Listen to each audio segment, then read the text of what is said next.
Nos anos 90, o mundo era radicalmente diferente. Antes do smartphone e antes da internet, a realidade parecia mais sólida. Distorcer e manipular informações era o privilégio de algumas poucas corporações jornalísticas. Essas corporações veiculavam as versões da realidade mais próximas dos seus próprios interesses. Ainda assim, o falseamento puro e simples da realidade era muito mais raro.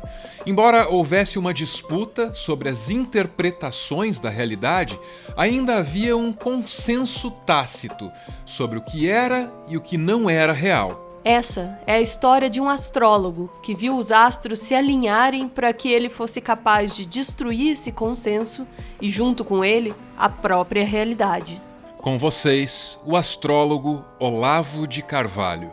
E o fato de que existe também, por exemplo, uma correlação entre certas posições planetárias e outros fenômenos da ordem humana, como por exemplo a escolha de profissão, isso é um ponto que está absolutamente assentado.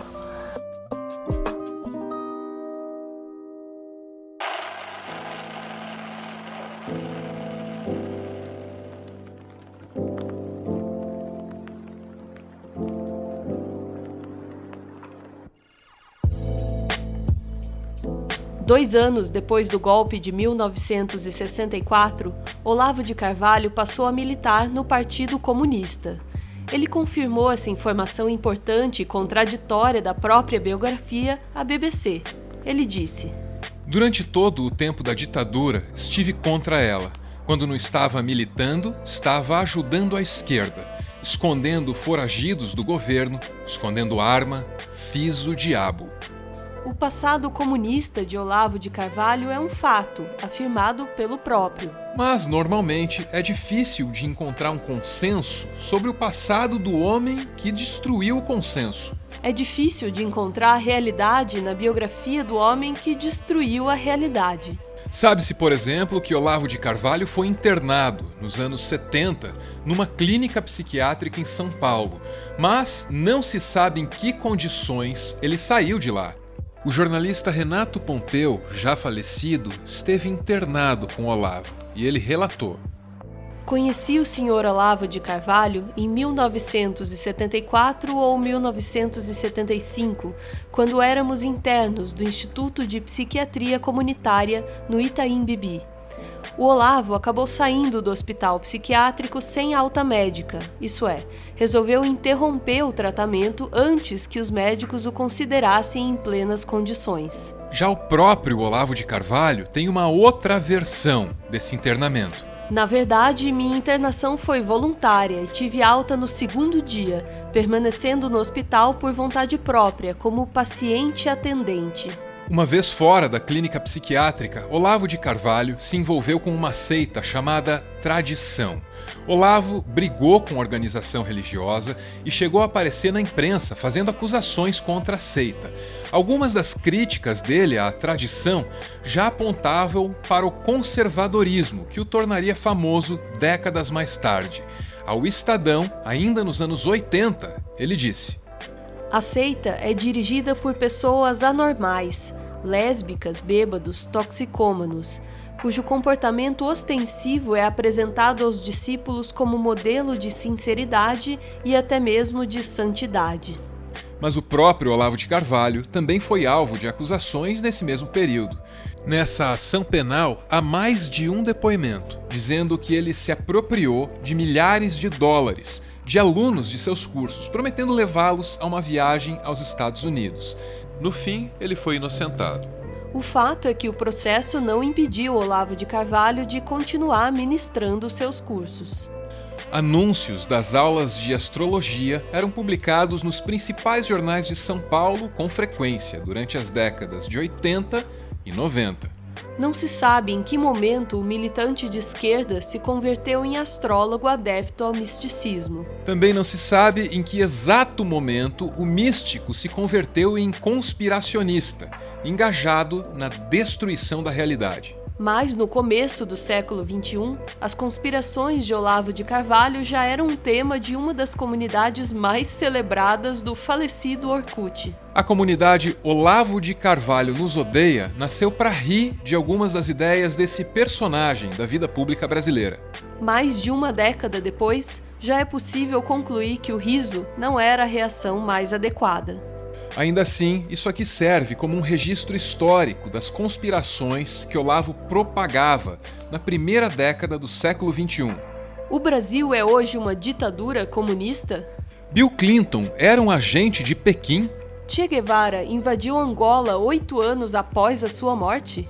Em 2004, ninguém jamais poderia prever que as conspirações seriam ainda mais radicais na década que estava por vir. Apesar de não ter sido formado na academia, ele se auto-intitula filósofo, mas também tem os títulos de jornalista, astrólogo aposentado, quase teólogo e polemista por excelência. Por isso, talvez os detratores o chamam por títulos menos nobres, como bestalhão.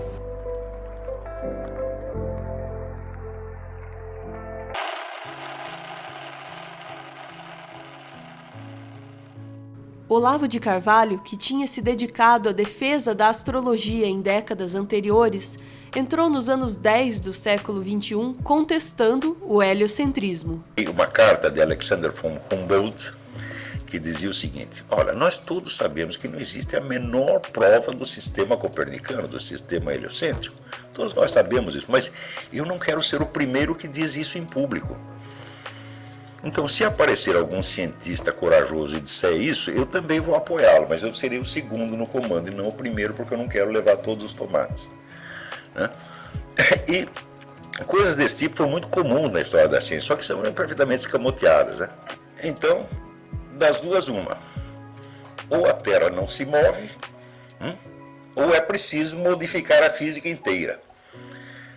Então, o cidadão chamado Albert Einstein viu isso e achou que era preferível modificar a física inteira.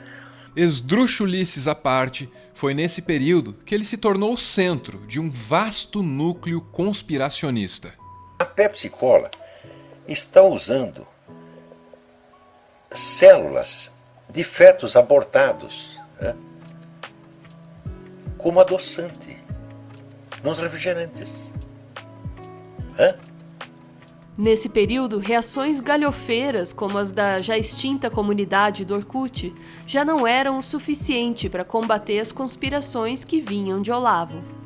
O paleontólogo e divulgador científico Paulo Miranda Nascimento, conhecido como Pirula, se deu ao trabalho de explicar em detalhes a mentira da Pepsi e também a sua origem. Ou seja, vamos entender. A cultura de células do feto abortado é usada no refrigerante? Não. Infelizmente, a mentira, mesmo com suas pernas curtas, consegue dar uma volta ao mundo, enquanto a verdade ainda calça os sapatos. Para cada conspiração desmascarada, Olavo já era capaz de inventar dezenas de outras histórias. Acontece que os cientistas descobriram o hidrocarboneto de uma galáxia que fica na puta que o pariu. Onde nunca teve dinossauro e nunca teve fóssil, porra. Então, combustível fóssil é a puta que o pariu, você tá entendendo? Combustível fóssil é o cu da sua mãe. Não existe combustível fóssil, porra nenhuma. A ciência é o segundo alvo mais frequente de Olavo de Carvalho, ficando atrás apenas da esquerda. Uma esquerda que, segundo ele, é abrangente, vitoriosa e que hoje domina o mundo. Assim é a política no mundo ficcional de Olavo de Carvalho, o filósofo que acha que fumar faz bem e se vacinar faz mal.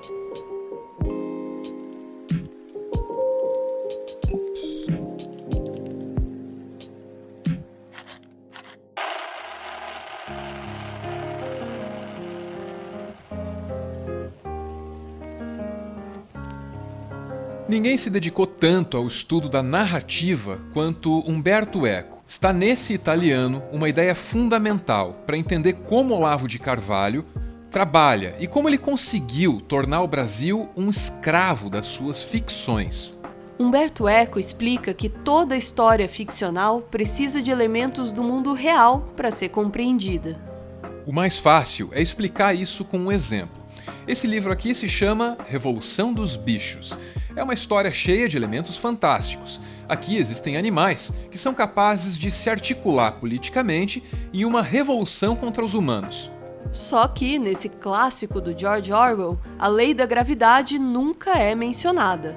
E nem precisa ser. O leitor presume que a gravidade no universo ficcional de Revolução dos Bichos funciona de maneira idêntica à do mundo real. Fazendo isso, o leitor transporta esse elemento chamado gravidade para dentro dessa história ficcional. Assim, o leitor usa um elemento real para preencher uma lacuna de um mundo ficcional. Humberto Eco diz que, por mais estranho que pareça, os seres humanos também são capazes de fazer o contrário. Nós extraímos elementos da ficção para dar sentido ao mundo real, que também é cheio de lacunas diante da nossa percepção. Olavo de Carvalho é um mestre nisso. Ele criou um mundo ficcional em que a Pepsi é adoçada com fetos, em que combustíveis fósseis não existem, em que uma conspiração comunista ameaça toda a humanidade. E Olavo de Carvalho, através de seus discípulos, fez com que elementos do seu mundo ficcional fossem integrados ao mundo real. Por exemplo, no mundo ficcional de Olavo de Carvalho existe essa grande conspiração comunista que ameaça o mundo inteiro. No mundo real, existe uma entidade chamada Foro de São Paulo,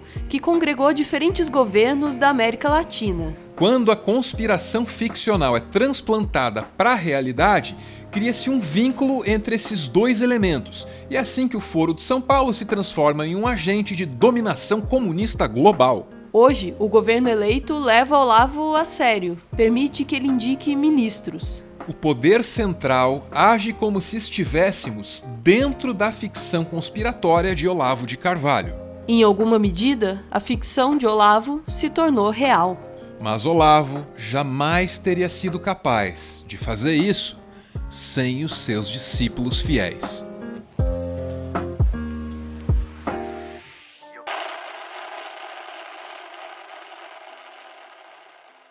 Nando Moura, o Bernardo Kister, o Brasil Paralelo, o Ignorante e mais uma porção de outros canais neoconservadores de extrema-direita no Brasil, eles são as moscas que voam sobre o chorume que é o Olavo de Carvalho. Se a gente está vendo essa situação no Brasil agora, um grande responsável por isso, se não talvez o maior responsável por isso, é o Olavo de Carvalho, que desde os anos 90 tem criado uma seita, realmente, parece exagero, mas não é, essa seita de fanáticos, da qual o Nando Moura faz parte. Talvez o Nando Moura agora seja tipo um bispo dessa igreja aí do Olavo de Carvalho, talvez um sacerdote dessa igreja, mas ele não é a fonte disso, ele não é a fonte do chorume, e ele não é o guru, ele é um discípulo, ele é um lacaio do Olavo de Carvalho. Nando Moura é a versão de Olavo de Carvalho para adolescentes.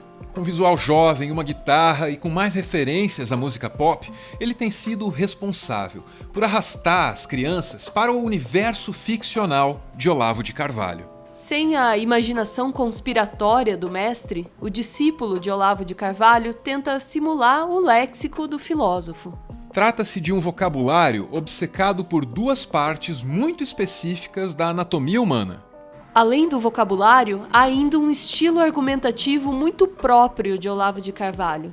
Essa estratégia está centrada na desqualificação violenta do adversário. Fazendo isso, é possível ignorar os argumentos do opositor e, ao mesmo tempo, humilhá-lo. PC Siqueira, um pioneiro do YouTube brasileiro, pode ajudar a entender como o principal discípulo de Olavo usa essa técnica.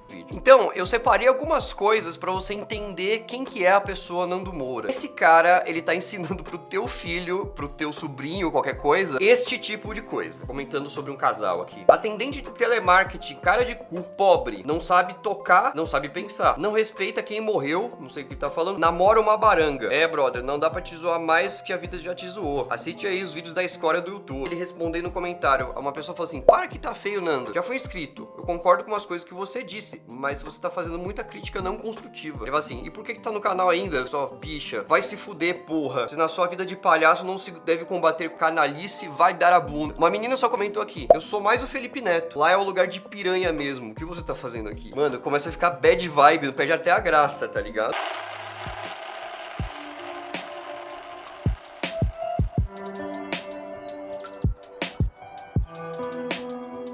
Você agora vive no mundo ficcional de Olavo de Carvalho. A política se tornou impossível. porque agora ela está subordinada aos insultos e aos palavrões com os quais Olavo concebeu esse mundo. Olavo de Carvalho faz declarações grandiloquentes a respeito de si mesmo. Ele diz ser o parteiro da nova direita brasileira. Apesar de toda a generosidade na hora de falar de si, mesmo com todos os autoelogios, Olavo de Carvalho ainda se subestima. Olavo não fez nascer a direita. Pelo contrário, ele a matou. Matou na medida em que subordinou a direita às suas conspirações, às suas fantasias persecutórias. Olavo afastou essa vertente política de seus valores históricos. Mas Olavo fez nascer algo muito maior. Olavo fez nascer uma ficção distópica no lugar deixado pela realidade que ele destruiu. A questão aqui é: como você vai sobreviver dentro desse pesadelo, hein?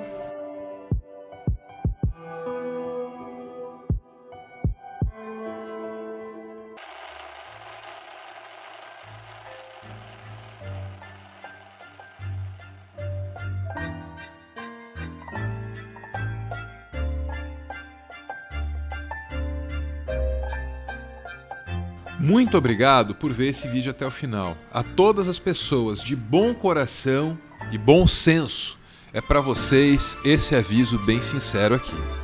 Interagir na caixa de comentários aí embaixo é uma coisa que vocês farão por sua conta e risco. Desculpa mesmo, mas eu sei que vai chegar uma hora, em função do tema desse vídeo, que vai ficar difícil pra gente lidar com o volume e com o caráter tóxico do que tá por vir.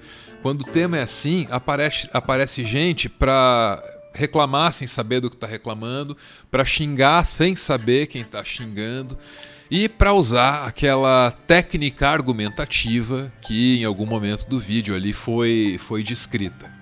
Lamento que seja assim e me entristece muito que essa técnica argumentativa seja tão popular. Às vezes me irrita também, mas eu estou tentando me controlar. O Meteoro é mantido graças a uma campanha de financiamento coletivo. Gente generosa, gente corajosa que eu me orgulho de ter por perto. Muito obrigado, Roberta. Valeu, Matheus. Tamo junto. Rafael e Andressa. Gratidão também ao Jean Pedro, sempre presente. Agora é a vez do Bruno. Muito obrigado, Bruno. E para terminar, tem a Juliana, a quem eu espero que o Correio tenha entregado ou entregue em breve aquela cópia de vida do Paulo Leminski que eu enviei. Beijo para todo mundo. Valeu, falou!